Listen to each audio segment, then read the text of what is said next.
and welcome to Chef on the Loose. So today we're going to be making the green apple jellies.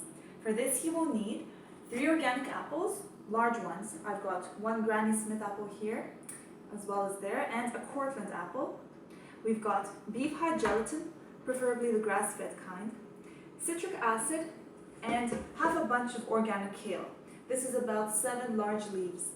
So you may prepare either silicone molds, I've got 12, or a large baking sheet for the jellies, and a medium-sized saucepan. So now over here I've began to chop my apples for juicing.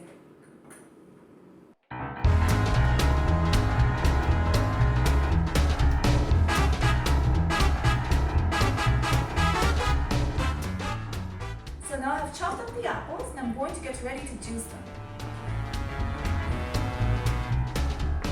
So over here I have my juicer.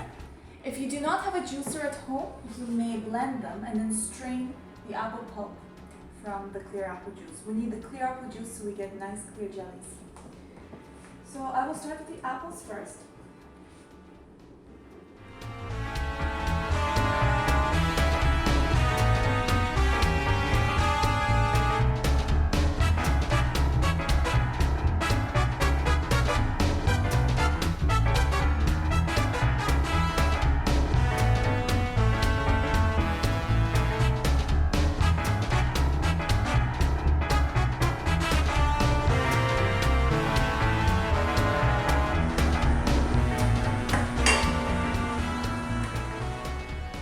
Now that we've juiced the kale and the apples, we are going to transfer this to our saucepan. We're going to pour that in. It's going to be a nice green mixture. And we're going to add 1 teaspoon of citric acid.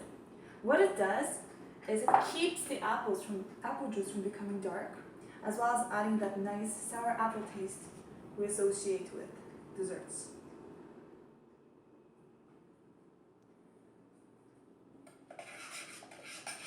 We're going to just mix it in.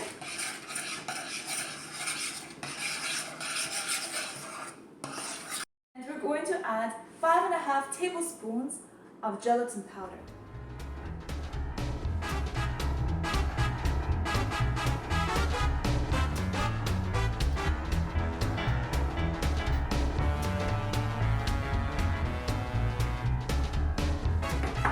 The gelatin powder adds lots of protein.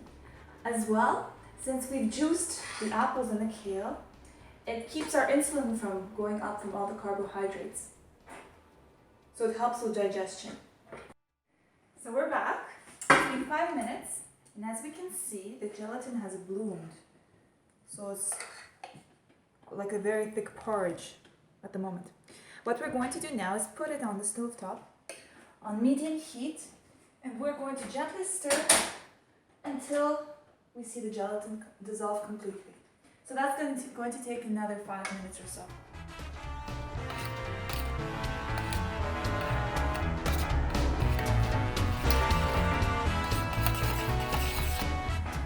It's been about 5 minutes, and as you can see, the gelatin is clear and it has the foam on top. Don't worry about the foam, it's from the apples.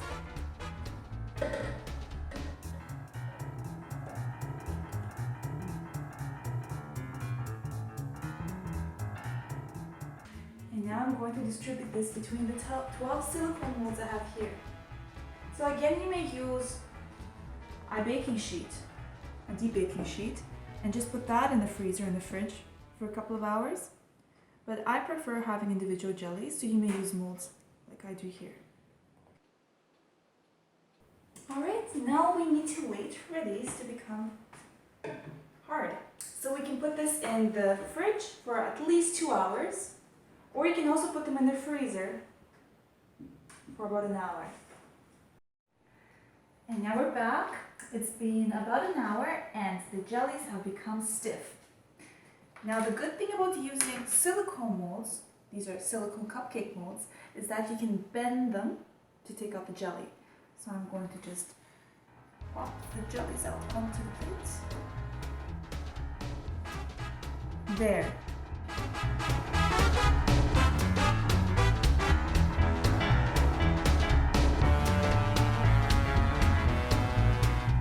also buy gummy molds, such as gummy bears or gummy worms, gummy fish, and fill these up with the jellies as well.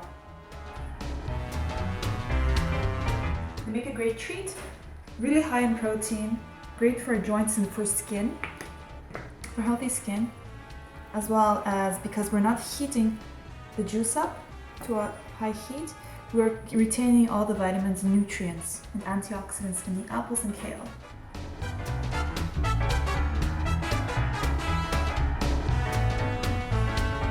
And there we have it!